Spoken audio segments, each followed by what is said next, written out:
The Cracks Beneath, inspired by the Sampoong department store collapse Seoul, 1995. It was an ordinary summer day in Seoul, South Korea. June 29, 1995. The Sampoong department store was packed. Over 1,500 people walked its marble floors. Mothers shopped for school uniforms. Children ate ice cream. Office workers browsed on lunch break. Nobody noticed the cracks, except one man. Jin Ho was a structural engineer. He had worked on dozens of buildings. But something about Sampoong felt wrong. 2 weeks earlier, he'd been called in secretly by a contractor. "There are cracks in the ceiling," the man said. "Big ones." Jin Ho inspected the 5th floor. Concrete was splitting. Support beams were bending. "This place is unstable," he warned. "Evacuate immediately." But the building's manager just smiled. "Too many customers. Too much money," he said. "It'll be fine." Jin Ho left, shaking with anger. He tried to file a report, but no one listened. On the morning of June 29, strange sounds echoed through the building. Creaks, groans, the sound of stress ripping through steel. Cashiers paused. Shoppers looked up, then kept walking. By 5:45 p.m., the ceiling on the 5th floor buckled. Seconds later, a deep cracking sound shattered the air. Then the entire center of the building collapsed floor after floor. Like a house of cards. Screams, dust, darkness. In this fictional retelling, we follow Mi Sun, a 19-year-old sales assistant on the 4th floor. She was folding clothes when the world dropped. When she woke, everything was black.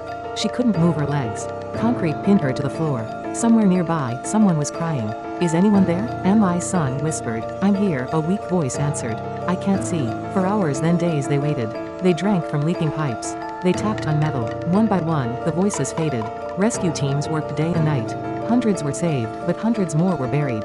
Rumors began to swirl. The building was never meant to be a department store. It was designed as an apartment complex. Changes were made illegally. Support columns were removed to make room for escalators. Air conditioners, heavy industrial ones, had been placed directly on the roof, cracking the structure further. And the worst part? Warnings had been ignored. People had known, but they stayed silent for profit. 17 days after the collapse, a miracle happened. Rescuers pulled Mi Sun from the rubble alive. She had survived in a small pocket of air, bruised and broken, but breathing. She became the symbol of hope.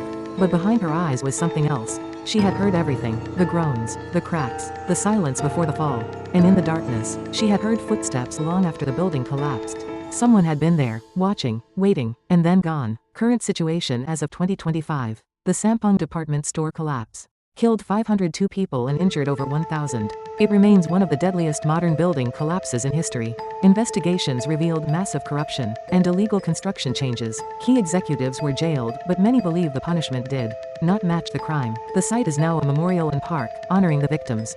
The collapse led to major changes in South Korean building safety laws.